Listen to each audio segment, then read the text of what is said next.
ব্যাস ওয়ান্ডারফুল। এই কুমড়োটাকে দিয়ে এখন এভাবে কষাতে হবে সুন্দর করে। হ্যালো এভরিওয়ান, আসসালামু আলাইকুম। সবাই কেমন আছেন?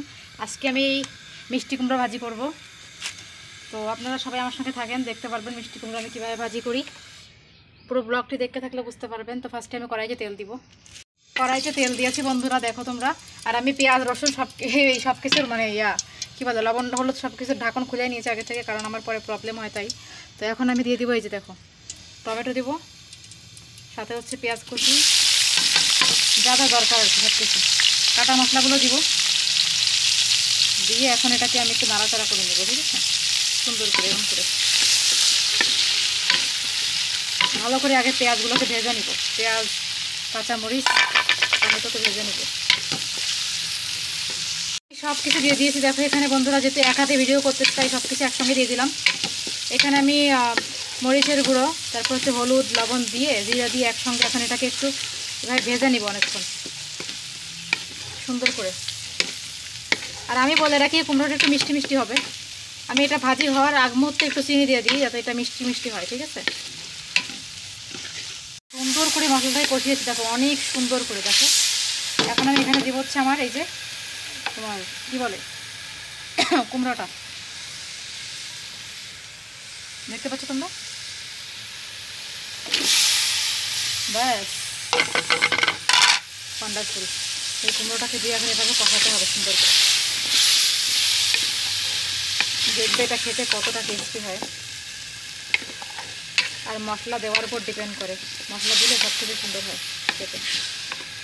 দেখো তো তোমরা এভাবে দিব, দেওয়ার পরে ঢেকে দিব, তারপরে হালকা একটু পানি বের হবে এটা থেকে, তারপর আস্তে আস্তে করে হয়ে যাবে। এটা সিম্পল একটা রান্না, বাট করতে পারলে কিন্তু মজা আসে।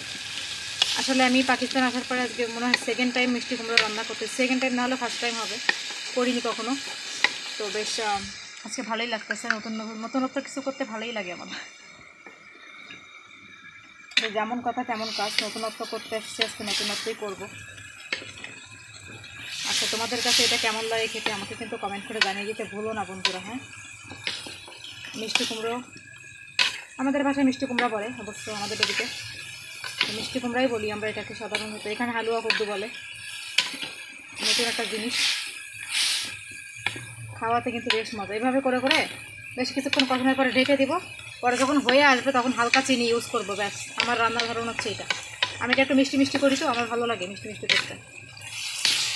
মিষ্টি রান্নাটা খেতে মজাই লাগে। দেখলে তো তোমরা আমার রান্নাটা বন্ধুরা। আমি জানি বন্ধুরা তোমাদের কাছে এটা অনেক মজা লাগে। আর মিষ্টি কুমড়ার লাভার নেই, এটা তো হতেই পারে না।